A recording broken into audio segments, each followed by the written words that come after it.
Alrighty, what's up, y'all? Kevin Kuhn here from Athlete Factors. I'm here with a Woody Harrelson lookalike, Adam Ross. What's going on? How's it going? Not too bad, not too bad. So we overlapped a little bit of time at Baylor. I think you were maybe a year ahead.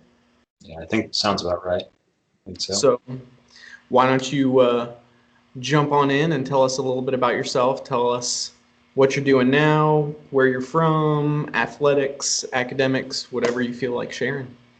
Sure. I mean, this is probably a part that can get drawn on for some of the people you have on here. Everyone's got a different path. Mine kind of took some zigzags, as most do, I think, in this profession. But I'm originally from Maine, so down here in Texas, but I'm not an original, a native Texan. Um, Grew up in Maine, started in northern Maine, moved to southern Maine during kind of my middle school, high school years, and um, obviously, grew up in some athletics, and the athletics took me to a place where, I had some success and thought that I could be, Michael Jordan, and at the time, Nomar Garciaparra was my guy, but all those guys all at once. But really, in reality, I was just an average high school baseball player in Maine that just wanted to continue to play, and ultimately I did. I ended up going to play college baseball at the University of Southern Maine. Um, Under a really good coach. I had some great players on my team. Had a great team in that state, and were really competitive. Played in a few regionals and came up short of the World Series and stuff. But that experience as an athlete, I think, is what leads a lot of people into this profession in strength conditioning and in movement sciences and things like that. So that's kind of what happened with me. Is I got to college and just wasn't good enough to compete at that point when I entered my freshman year. So I identified really quickly that I wasn't as strong as everyone, and didn't throw as hard as everyone, and I just got after it. And I figured that if other people could do it, then I could too. And we didn't have a strength and conditioning coach at my school at that time, uh, as a lot still don't, unfortunately. But I was kind of self-taught, and I just sought out information and was just kind of relentless in trying to find a way. And by the end of my freshman year, I threw two-thirds of an inning, so ultimately burned a redshirt year. My sophomore year, uh, I can't even remember anymore. My sophomore year, I think I got hurt, so coming back after not really playing that much.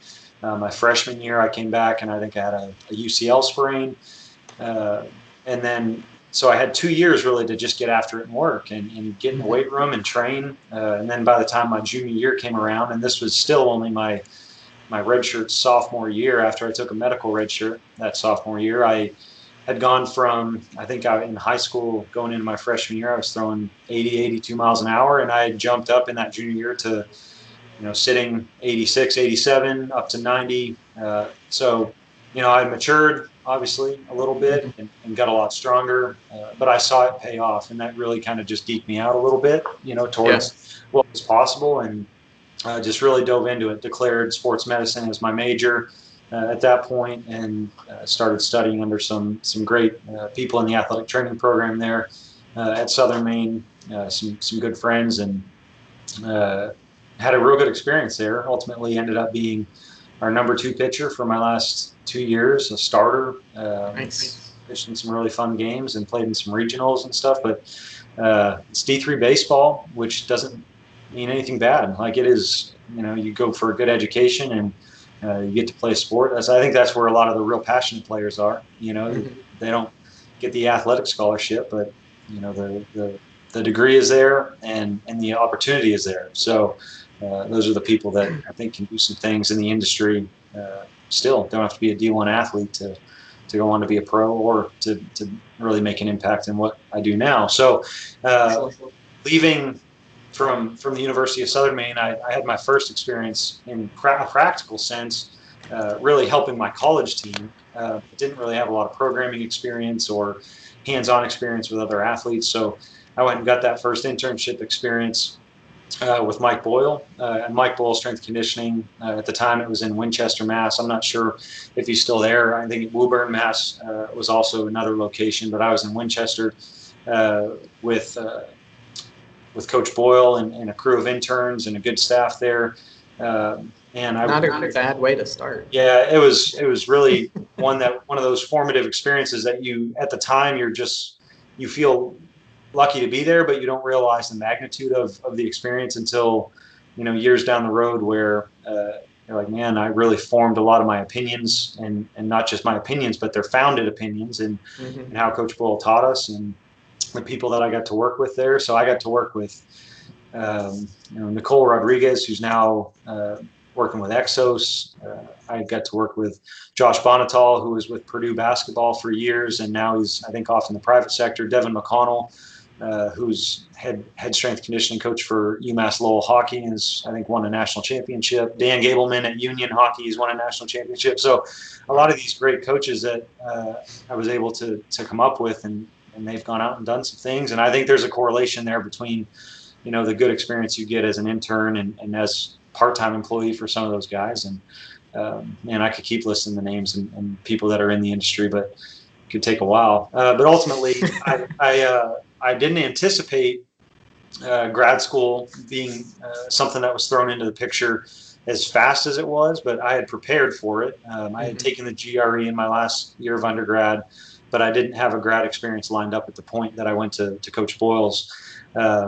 But made my connections. I think that's a lot of the industry is you make your connections and you try to network as best as possible. And I did that, went to the NSCA website and found every school that had strength conditioning specific programs, specifically master's programs, and started just emailing program directors and looking for opportunities to be a graduate assistant, both on the academic side and just looking for those GA positions in athletics. But, since I wasn't a D1 athlete that had football experience, I wasn't really, one that was coming to the top of people's piles when it was coming to a strength conditioning GA.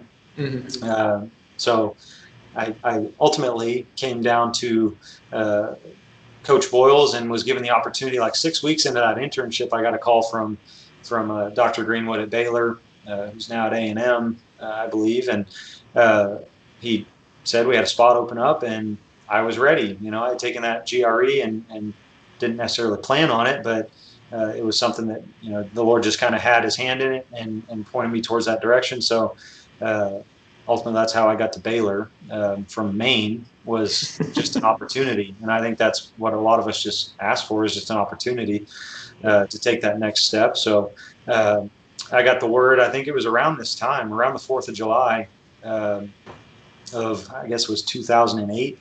And then I had like 3 weeks to find an apartment, pack my bags, and get out of there. I had to leave the internship a little bit early, like a week early.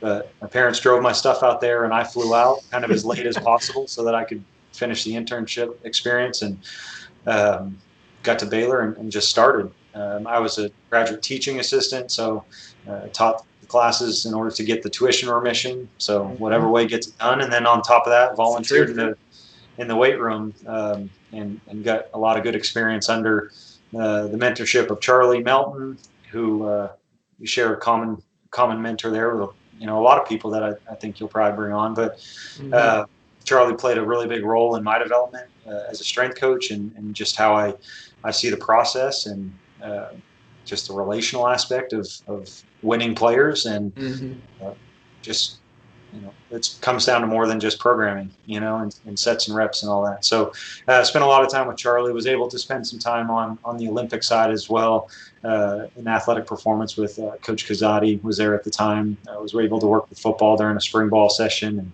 and Tana Burge, who's now at A&M, Adam Davis, who I think went to Tulsa. So a lot of people that spread out, but was able to hear from a lot of people. And I think that's key. You get exposed to a lot of different people, and you take what you think is useful for your career and profession moving forward, and specific sports that you might work with, and then you can create your own opinions based upon those experiences. So after that time at Baylor, I still really passionate about baseball. Didn't get to work with Baylor baseball, but wanted to go and test my hand in professional baseball. Wasn't able to get there as a player, but wanted to be there. So was given the opportunity to be strength conditioning coach in the Astros organization at the AA level in Corpus Christi, Texas, and that was in 2010. So the 2010 season spent from spring training all the way through camp break, both being on the big league side and the minor league side. So I was fortunate enough to get that opportunity. I was, I think, one of only two interns that did spend time on the major league side, but spent my time there with Dr. Gene Coleman, who, again, another formative person in my career. He was the first strength coach in professional baseball, so not many better people to have as a mentor in your first professional season than Dr. Coleman, and spent some time again with other interns and people on the minor league side, but was there for a season. Decided that pro ball wasn't necessarily the path that I was right for me at the time. I was about to try to ask my wife to marry me at that time. She was still at Baylor, so decided that traveling around the country and getting engaged at the same time wasn't the best idea. So That's wise. Just kind of stopped in pro ball. Didn't have another plan yet. I just stopped and decided I would do the private sector for the time being until I pursued what I really wanted to do, which was college. So I went and worked in Katy, Texas at a private facility for a while, about 6-7 months, I guess, and trained some great athletes from high school to a couple of pros came back from the Astros and trained with me. But spent some time there and knew that private wasn't the place for me at the time in my professional pursuits. And this is where it comes down to network, is some classmates I had at Baylor, Melissa Terry, who went to Florida State after her graduate experience at Baylor. She called me one day and said, "Would you be interested in this baseball job at Florida State?" And I was like, "Oh my, of course." I mean, one of the top baseball countries in the country. And that's what I wanted to do, was baseball strength conditioning collegiately. So she told me to submit my stuff. The director of strength conditioning at Florida State that time was John Jost, who ultimately was my first boss after I got that job, and one of the greatest leaders I've been around in my life and in my career. Now works for Gatorade up in Chicago. He was just a great leader for the staff. Put together a great staff that was a lot of fun to be around. Worked with Dan Schaefer, who's now getting his PhD in Wisconsin. Just a brilliant guy to be around, and Tyler Peacock, who does a lot of Olympic weightlifting stuff. So all these different people and the places that they took me in my development was really beneficial. So after Florida State, I was there for 3.5 years. Was able to work with that baseball team and go to a College World Series and have some fun, and then was called to move back to Texas as we had our first son and wanted him to grow up around some family. So my wife's from Texas, so we came back here. Door open to come to DBU, and I became the head strength conditioning coach here at DBU in 2014. Did that for 2 years before I started pursuing my doctorate. When I started pursuing my doctorate, that's when I was given the opportunity to become a full-time faculty member here at DBU. I was an adjunct ever since the time that I came, but when I was able to pursue that full-time faculty position, that really kind of told me that I couldn't do a young man's job forever. What I see as a young man's job anyways, didn't quite have the energy to do that in the doctorate, and I had 2 little boys. So at the time, had another boy in 2015. So, really just kind of led me down this belief that God had me here for a calling, as opposed to, what was kind of inwardly driven was, obviously build great athletes and do what was fun and cool and all that, But I think what my calling truly was to take it into the classroom and start to try to teach those future coaches and professionals in the industry how to do things in a way that will be impactful, and here at DBU, we're able to do that in a little different way, which is awesome. But yeah, that's kind of where I am now. I'm now the program director of our undergrad program here at DBU. We have kinesiology program with exercise science concentrations, and one actually in sport performance.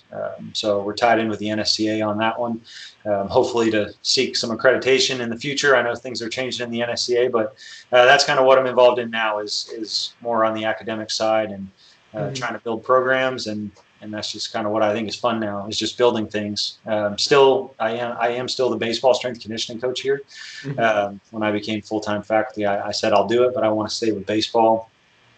So I gave myself extra work, but it's fun. I have a great coach here that helps me out and does a lot of the implementation work. But yeah, that's kind of where I am now. Took me a long way to get here. You know, a lot of things to get here. But yeah, that's me. That's awesome. So I think, like looking forward into my future, I think at some point my my goal will be to work back into academia in some aspect or in some fashion, just because, like you said, this is a young man's game. Like you can, if you're smart, and especially with your own training, if you train wisely, like you can be fit, you can be active, you can be healthy for a really long time, but it is exhausting being the first one in the weight room in the morning and being the last one to leave, late at night. And it can be really difficult to have a family if you're doing that. So, but I like what you're doing with this. I don't know if I'd call it like a hybrid, but where you're legitimately keeping one foot in the, in the trenches. Yeah. And then not just contributing to academia, but actually setting up the next generation of strength coaches or sport performance coaches.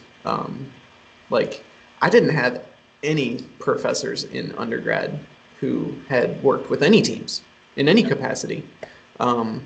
My track coach in college got his master's at Baylor, and so he was probably the closest thing I knew of in college to somebody who had worked with any sort of sports team or knew anything about strength and conditioning. And so I mean that's huge, man, that there's now, I think, this shift in the industry. There's this shift in those who've gone into undergrad or grad or post-grad in our industry that are now like, okay, we've done both, or we've done the private side, we've done the actual sports. Now it's time to like develop these academic channels where these kids don't have to weave as much as we did to get to the place where they want to be. So I think that's pretty awesome, man. Yeah, I mean, generations change. I mean, we know that. We came up a certain way, and then, I mean, when people reference millennials, and I do this too, but I technically am a millennial. I act a little bit different, I think, than the majority. I'm an older soul, I think, but, with you speaking to kind of the shift in how academia prepares students, I think is really important to understand how the students today, Generation Z, those that are coming into college and sitting in classrooms with me, how they really are going to be most productive as a professional, and that's if they spend more time with experiential learning. And like they can get book knowledge from anywhere. Like they can get great content. As much as I don't really use social media, they can get great content off social media and redirects on links of research papers and just quality anecdotal stuff from these people. They can listen to awesome podcasts. Yeah, there's some free classes. There's a bunch of ways to get things done to learn. But I think the biggest thing, like you said, is being taught by someone that has failed, and has failed at what the textbook tells you to do and says, I did that. It didn't really work that well for me, So able to speak a lot more from experience. And what I do here is we, have required internships and stuff, and I handle those interns. So we do one internship section that's based in professional development, that's getting them ready for a job hunt and having them required to do a certain amount of hours at a location that we're trying to help them with. But then there's a second section available where it's project management based, where they're going again and pursuing an internship, but they're going and serving the organization by actually doing some work that goes into a project, that can serve as a benefit for both parties. So I think it's important for them to have multiple experiences, and not just out in the field themselves, but also here on campus, not just sitting in the classroom, but having some experiential stuff where they're going in and seeing how push bands work and looking at VBT data and giving them a bunch of data and saying, what does this mean? Find something that matters, that kind of thing. But showing them how it's done now and how it used to be done and why it's important that we accept, that things do change and how you got to be ready for the next change. So I think it's fun to teach a new generation and try to understand and learn from them a lot too, because they read a lot, they know a lot. And they'll press you. So you got to be sharp. And I think staying, like you said, 1 foot in the trenches kind of gives you a little bit of that credibility that this person's not just talking; they're still doing. So yep, it's pretty fun. Yeah, there was nothing worse than having a teacher try to tell you about the way to train an athlete or the way to work with someone who's having a certain issue, and you're just like, you live in your office. Yeah. You're surrounded by books, which is great, but there's no hands-on application here. So you got to be able to, to do both. So, sure. So what kind of classes do you teach? I teach a couple internship sections. I teach exercise physiology at the undergrad level. I've had some sections of a class we developed to prepare people for the CSCS exam, so Essentials of Athletic Performance. We have a periodization class here that I've taught, but we also have a director of athletic performance for the Division II teams here on campus. Funny enough, someone I interned with at Mike Boyle, so another kind of connection. But so we have 3 full-time strength coaches here at DBU, so all of them help teach in those programs. So nice. I don't have to teach all the strength conditioning classes. We have some other people that can share some different opinions. So I teach a lot of the probably more of the core base requirements in Kines, so those internship sections in NextPhys, and I teach psychology of sport as well, nice. Which is another fun class to teach. Brings in both psych students and some in kinesiology, so that's another fun one. But I'm usually 4 classes per semester, 3 or 4 classes per semester. Gotcha. That's good. So you're not so overwhelmed with your strength coach responsibilities. Yeah, I find a way to still stay right on the verge of being overwhelmed, but so end up handling it for sure. Nice. So baseball is such a unique sport when it comes to the length of the season and things like that. So what when do you guys officially start? When do you guys officially end? What's a regular macro cycle like? Yeah, when we look at our annual, we start it really on the second week of school. That first week of school is kind of a wash with meetings and guys getting into class and stuff like that. So we start probably that second week of school, which this week is going to be first week of September. So we might have a couple of training sessions that last week of August, but really that first week of September, and then we'll run for probably 3 or 4 weeks, have a block of just some general prep stuff to make sure that people that said they did something over the summer really did, and if they didn't, then we're preparing them well enough for them to be able to go out and play, because then we enter fall baseball for about 5 weeks. You throw in fall break in there and Thanksgiving, and it ends up being pretty choppy. But here at DBU, we go gas pedal down. We redline as far as training is concerned, and we push them to a limit. So when we go into fall ball, we still are going through strength blocks because this is our opportunity. In season starts right around Valentine's Day every year. So by the time they get to school, they've only got a certain number of weeks before they go away for Christmas break, and then they're away from Christmas break for 3-4 weeks, and then they come back and they have 3 weeks to be ready. So we have to be really smart with the way that we program to not go too easy, to not give them the opportunity to get stronger. Because we could always say, yeah, they just did this, so they need to go back into a kind of a reacclimation cycle, and that kind of thing. But really, we just kind of keep the pedal down.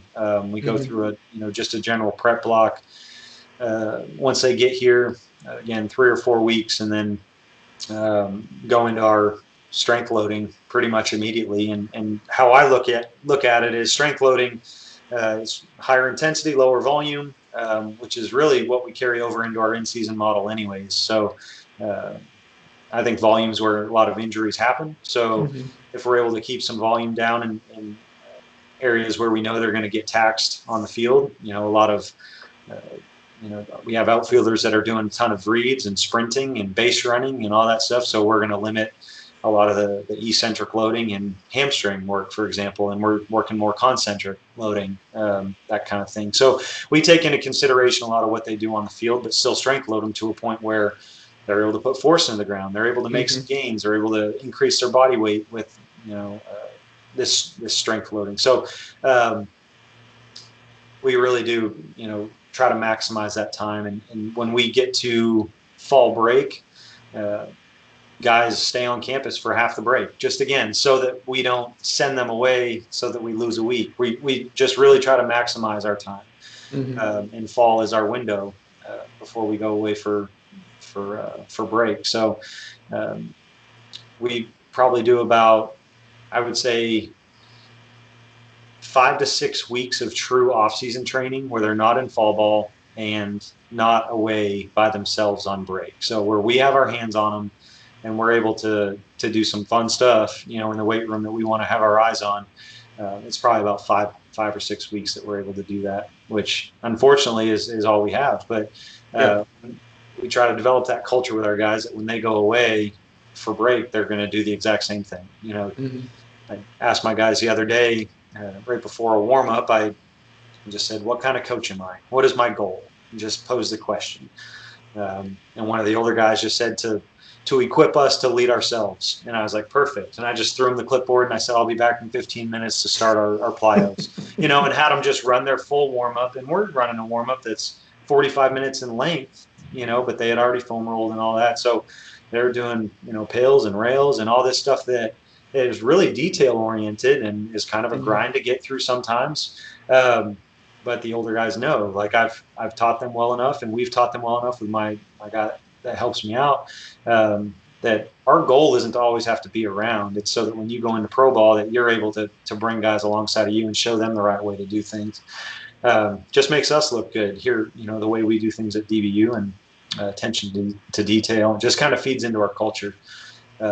So yeah, along those lines, I've got the majority of my clients here are endurance athletes, and the majority of time that they come to me, it's because of some sort of overuse injury, and they've got an MRI, they've been to an ortho, they've been to a physical therapist, they're cleared, but their performance is still down, right? They don't feel comfortable and confident, and really they're back to the point 1 second before they got hurt. That's essentially what they're cleared to go back to is the physiological state right before they got injured. So the majority of what I do is show them, like, okay, so when you land and you're applying force into the ground, when you're absorbing force, and then your arch starts to collapse and your ankle rolls in and your knee is immediately deviating towards your midline. Like, I have to talk this through, I have to draw it, I have to show them physically with their body, and then they start to figure it out. And then I get to the point where I'm programming them exercises and I have to, cue them correctly. But then it gets to the point where I'll just stand there and watch. And then they start to oh, no, I did that rep wrong. I'm going to redo that. Perfect. When you are doing my job, then I know I'm doing my job well. Right. So because I'm not going to be there in the middle of their half marathon or marathon. I'm not going to be able to, you can't stop a kid in the middle of a game and say, hey, maybe you should fix this. You can't do it. So I think that's super important to, like you said, you have to equip these athletes with um, the tools and strategies and like mindset necessary so that they can do this, whether you're there or not. Sure. So, Yeah. Super important. so what do you consider, like, let's call it the 3 or 4 uh, most common issues in baseball that you have to be very proactive about, either correcting before your season or before serious gameplay starts, or that you have to be mindful of just throughout the entire season? Yeah, I think here we do a really good job of bringing in athletes that uh, have a certain amount of training under their belt. Like we bring in guys that like to train because we know that if they came in here and they aren't one of those guys, they're not going to make it. So they just know the culture of the program and all that. So I don't think any of my problems necessarily are preparation related. I'd say they're more game related in that the nature of the sport is that you're expected to play all year round. So playing all year round really limits an opportunity to work on limitations or deficiencies, and especially when I don't have my hands on them. If they were back here on campus and still playing, we could do some stuff where I'm taking them through some some reconditioning protocols for shoulder or something like that postseason before they get into throwing again or something like that. But I would say the nature of the sport makes it really hard to work on that. So what I have to work around with them is more volume related. I think volume in when they're volumizing throwing and what that means for us in the weight room, what that means for when we deload and when we're when we're trying to, I say peak, but we want to run a peak for quite a long time. But that's one of them. Is just the game is frustrating and there's not a lot of time to work on things. That's why I like having this big group here in the off season. I mean, we have common injuries in baseball. I think we all can identify that, but if things are done the right way, I think that is limited. I think ultimately throwing a baseball is a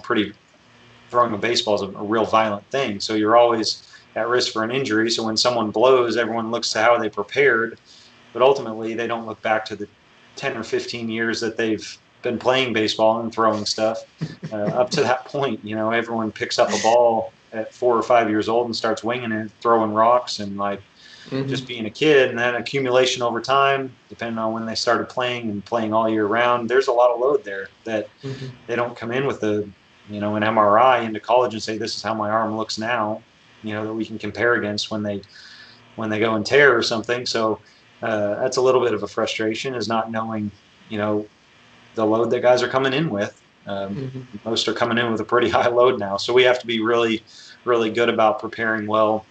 And knowing what the pitching coach is doing to prepare them and what we have to do in the weight room, and not doing too much so that we're trying to kill the same bird with the same stone kind of thing.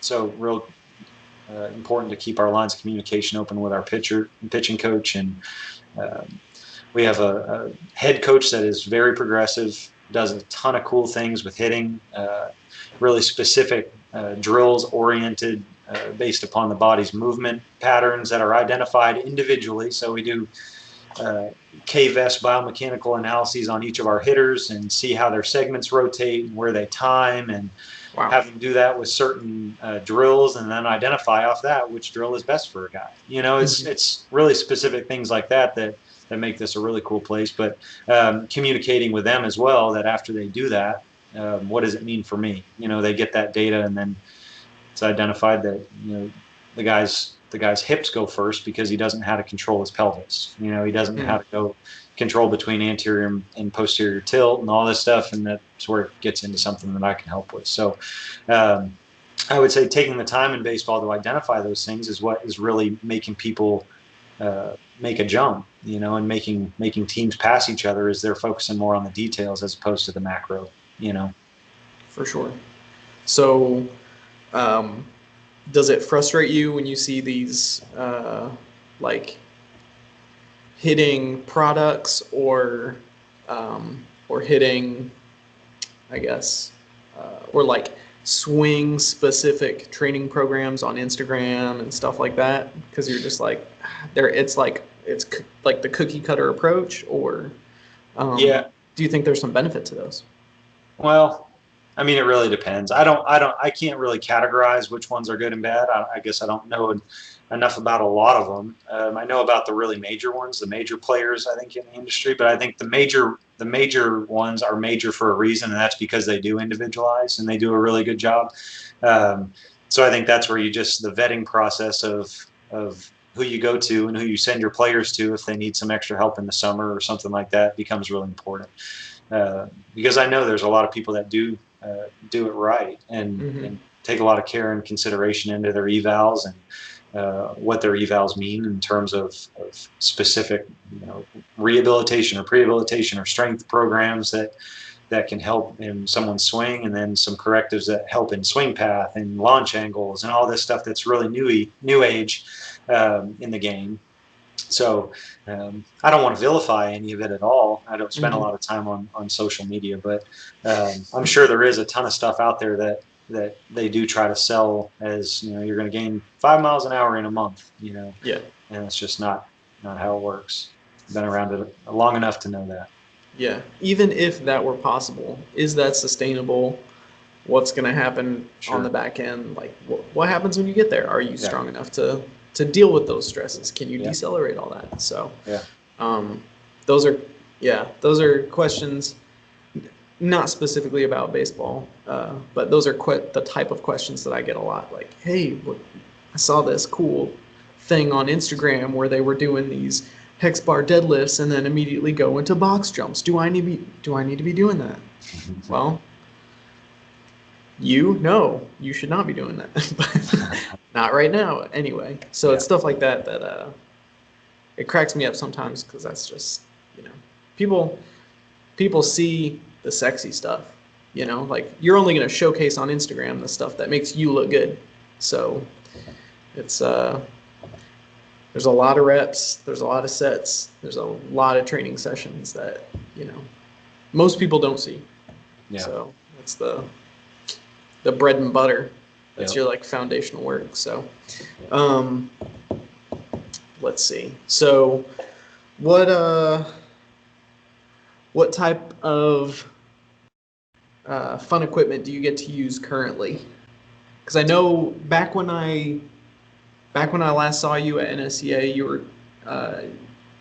you presented about I think it was some software that you had set up on each individual lifter for that specific lift. You could set it up on the squat rack, and they knew exactly what they were supposed to do. That was a couple years ago. So yeah. But what do you get to work with now? Yeah. I mean, down at baseball, we have a ton of toys. I can get into that in a second. But in the weight room, we use TeamBuildr, just a web-based, for programming and deployment. Makes it really easy for us to send people away in the summers and on breaks and all that, and helps in data collection. We also have started using some push bands, so for VBT stuff, for looking at using them for readiness, but also using them just to look at some stuff and see what happens over submax sets on different days, and where that lines up with where we are in our cycle and what's going on the field. And we've also used some tiered system approach as well, where we have some guys doing a lot more velocity-based stuff, and we want them to hit certain outputs. So we do some of that. We don't really do it a ton. We do it with a certain select group of athletes. I think there's a certain need for more fundamentals than that kind of stuff for the majority of athletes, but those that have gotten to strength levels that we feel like we've kind of tapped out a little bit, and we need to start working on some bar speed, some implements that need to be focused on speed, then we'll do that. Down at the baseball field, we do a ton of again, analysis and hitting. So we have blast motion sensors on the bats. We do the KVS analysis on our hitters. Every year we do partner with TMI, Orthopedic Clinic, and they do biomechanical analysis on every one of our pitchers. So we have just a dumpster full of data on every one of our guys regarding specific forces at joints and their range of motions at joints, and that's really important data for us to have moving forward into our training blocks. And we do a lot of on-field analysis with TrackMan. It's a Doppler radar system that we can track not just velocity of a pitched ball or a batted ball or something like that, but regarding pitching, we can look at specific things that make guys good. So, if we have a guy that we know has a longer stride and he's a higher spin guy, these are the things we might have to work on with him. If we find that he's not getting there anymore, we might look at some range of motion numbers or something like that. So this is all kind of geeky stuff in baseball now. I think it's very data driven, and that's what DBU has always been, is one that doesn't just make decisions just for the fun of it. They want to know why to do something before we do it. So just collect a lot of data and see what we can do with it. That's cool. That's pretty awesome.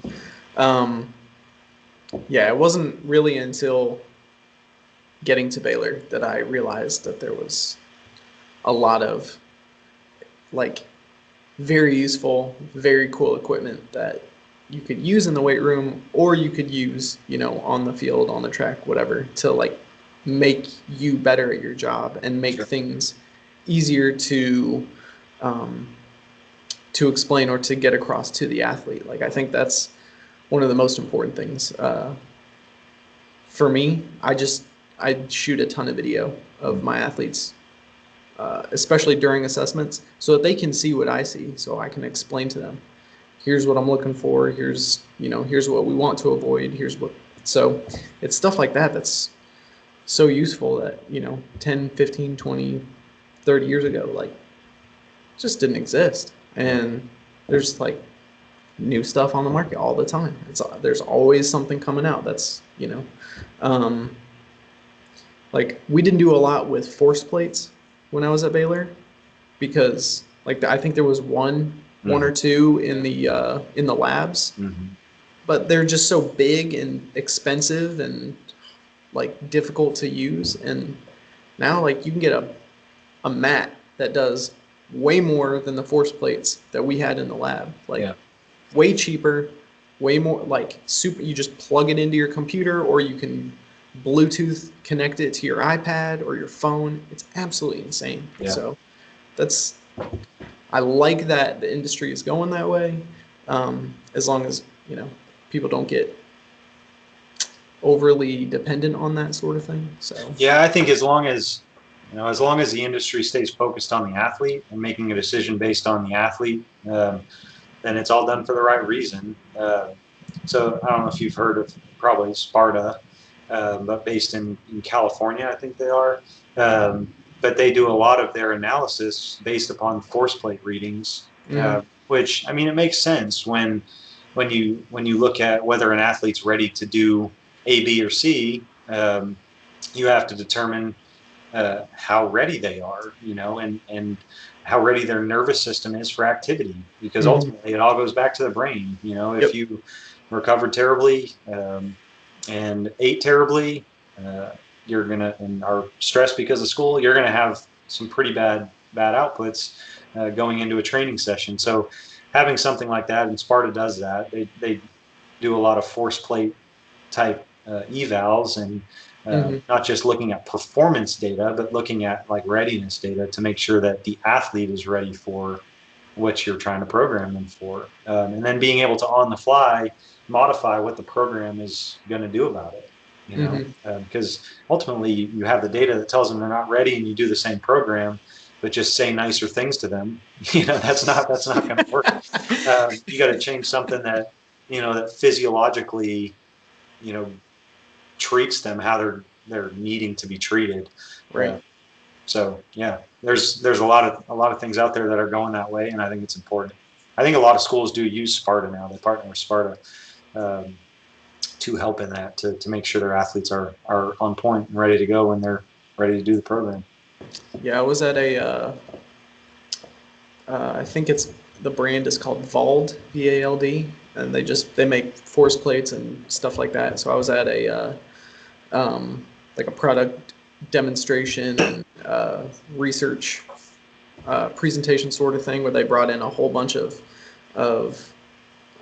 mostly college professors and college strength coaches who are either studying the data or are using these products to do, just what you were explaining, to figure out, like a couple times a week before they lift, everyone's doing, a vertical jump or some sort of other test using this to figure out, like, okay, am I in a normal range?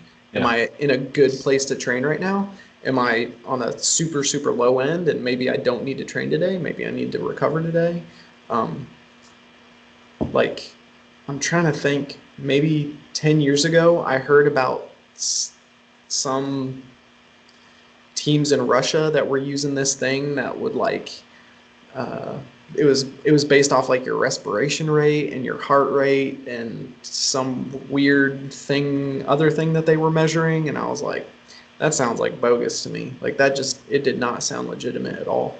But now I'm like, well, maybe there was something to that, because when I got to college, I was running cross country and track and field.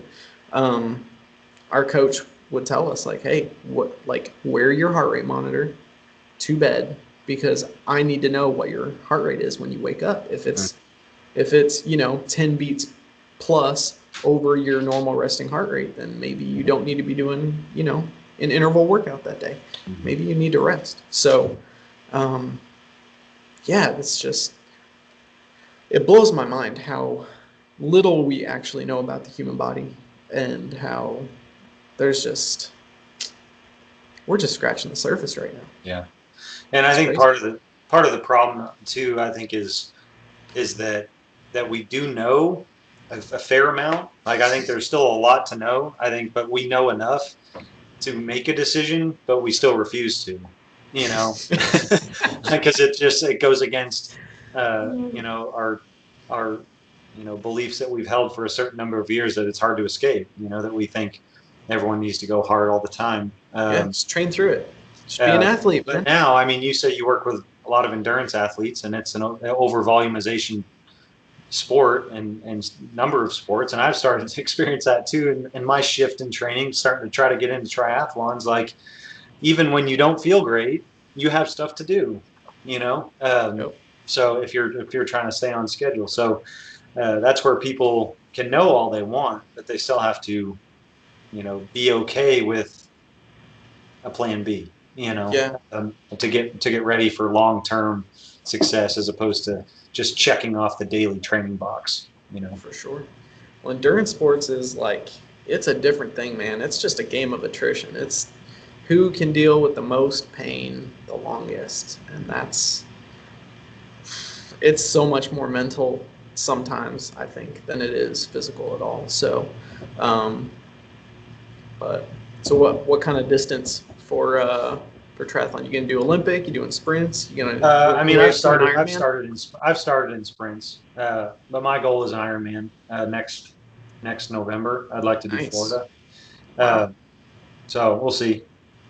Everyone has has goals and aspirations, but it's a commitment to train. So I got to see if I can make that happen, and carve out enough time in my day to train for an Ironman. If not, then I'll just try to do some halves, some 70.3s and stuff, and do some sprints and Olympics, building around those. But it's fun. I mean, I've had a lot of fun training for it. It's much different than what I've always trained for, so I think that's why I enjoy it. I'm a little bit of a masochist. I try to punish myself whenever possible, doing something. I didn't necessarily think that I was going to get a doctorate, but I was like, how can I punish myself today? So I'll just spend a number of years getting my doctorate. But ultimately, it paid off. It's helpful to get where I am today. So I figure if I put myself through enough pain training for an endurance event, I'll get some sort of benefit from it. Maybe a You'll T-shirt or a bag or something. there you go. You'll learn a couple of Fake things about number. yourself. So, but it's fun.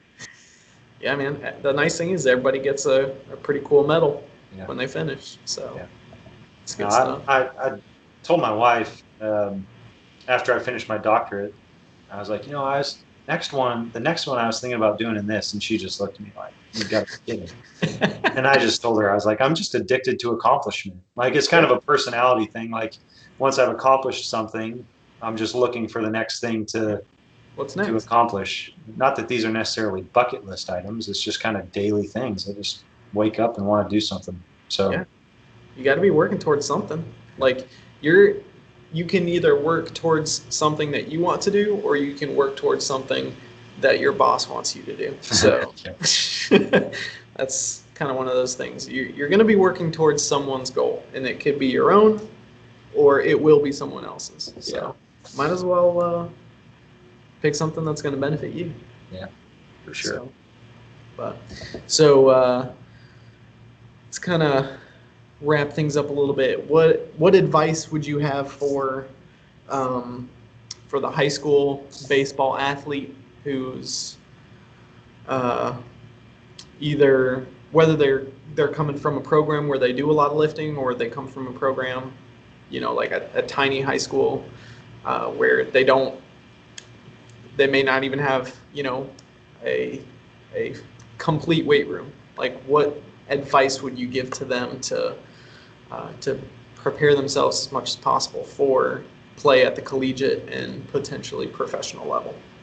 Yeah, and it's really hard the way baseball has shifted to give people advice on how to get to college and professional baseball, because it seems so tough to put yourself in a position to be seen. With how baseball is now, and paying a ton of money to be part of a select team and travel around all these showcases and all that stuff. So I would say you better be rich. Or your parents better have some money, which is frustrating.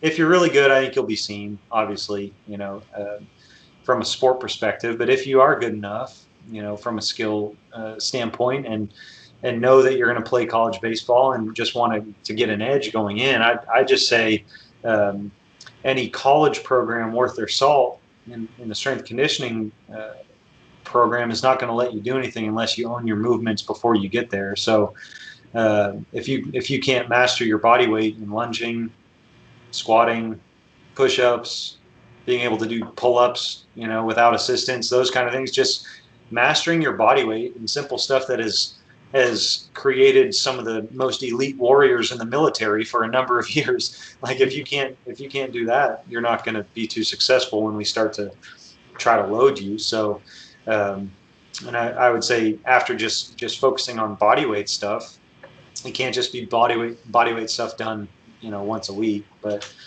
any program done consistently is better than a program that's written sexy and done, sporadically. So I think just consistency is the key. Write a schedule, hold yourself to the schedule, and focus on kind of delayed gratification. Is something that we teach a lot here at DVU is, know that the payoff isn't immediate. You have to put it in for a long time. So besides those two things, try to eat like an adult instead of like a 5-year-old, like a picky 5-year-old, at the cafeteria table where you're eating pizza and chicken nuggets and chocolate milk and all that, like sugar cereal. Yeah, I mean the importance of nutrition, specifically once you get to the high school and college level, is where it's truly setting people apart, because everyone is going to prepare the same way for a game and probably train very similar, but it's the people who do things that most people won't that are going to make the true gains, and that's nutrition to me. And where you can make the biggest jump is nutrition and sleep, because that's just stuff that's super controllable. But it's a lot of responsibility on the parents as well. So I would say those are some really basic things. There's nothing, I could go and write a book of this special program that you're supposed to do to be ready for college. But if you do that program and come in and you eat Pop-Tarts every day and 20-piece chicken nugget for lunch, you're going to fail, and you're going to blame it on me. So might as well educate you in the simple things. I think that are going to have a bigger payoff. Same thing for adults too. You working with endurance athletes, it's the same thing. You go to bed at 9 o'clock at night if you're going to wake up at 4. Simple as that. Like if that's what you want to do, this is when you have to go to bed. This is when you're going to have to eat, what you're going to have to eat. If you tell me no, I'd be like, okay, well, don't come to me when things are bad then. So exactly. It's the simple stuff that's really effective. Gotcha. So if somebody wants to reach out and ask you a question or follow you, like what's a good way to do that? Yeah. I mean, I am on social media. All you're going to see from me is retweets about our baseball team, probably. I'm not someone that like pumps out a bunch of content like with our guys training and all that. I just think the work done in the dark is what's going to, show, shine most on the field. So, I do have an email. My email is adamr@dvu.edu. If anyone wants to reach out via email, but I can't even remember my Twitter handle, to be honest. It's I think it's like Woody Ross 33 maybe on Twitter. But that is because I have been told a lot that I look like Woody Harrelson, especially at certain points in my life. Maybe less now that I'm getting older. But those are probably the two easiest ways. I don't do much on Instagram. I'm a content consumer as opposed to a content producer. So yeah, feel free to reach out via either one of those, and I'll fire back to you. Awesome. So, do you have any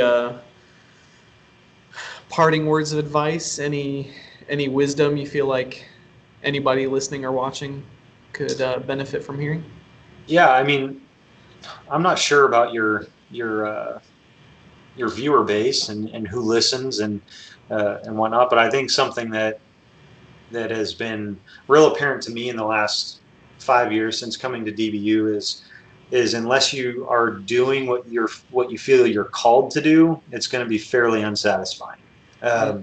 So whether that's as an athlete or professionally, I think it takes a bit of time and soul searching to see whether you're actually doing what you're called to do. Like I see a lot of baseball players come in and try to play college baseball, and then all they do is complain about what we're doing.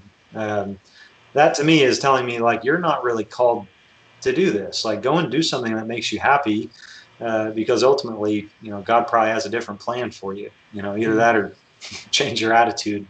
But same thing professionally. Like I always thought I was, called to be a strength conditioning coach, but ultimately I think I identify more as a teacher, and that bled over into coaching because they're very similar things. So I think the call can shift, for sure in stages of life.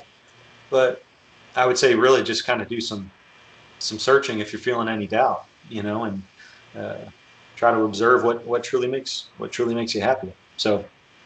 Awesome. Yeah. Well, Adam, thank you so much for taking the time to do this. I really appreciate it. I really enjoyed catching up with you, and I'll have to. You're just basically down the road for me. I need to come visit. Depending on traffic, could be 30 minutes or 3 hours. So. That's unfortunate. So, alrighty. Well, I'm sure I'll have you on again in the future to catch up on things and talk more about how life is rolling on. So. Yeah. Best of luck, and I'll search you out for so you can tell me what I'm doing wrong as an endurance athlete. How about that? Because I do hurt myself pretty much every month. It's different. Well, you better come. Every coach needs a coach. That's the truth. Right. That's so true. That's so true.